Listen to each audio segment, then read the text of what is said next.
My name is Servin Rajiah. I'm second chef on board Spirit of Britain.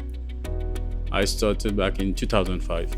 I studied 2 years culinary school. Went to Madagascar Island to work 6 months in a restaurant.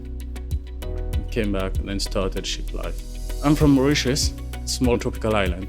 Cooking style, we are mixed culture.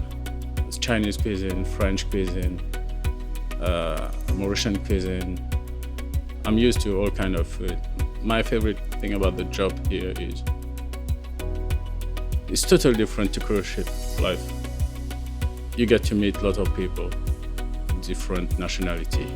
So you grow together, you learn every day. When I came here, I started night duty, 7 to 7 in the morning. We were working 3 people at night.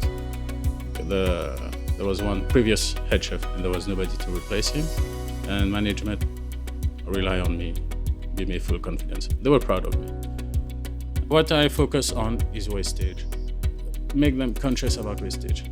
We are not here to cook and throw. Temperature control, this is basic daily routine on board.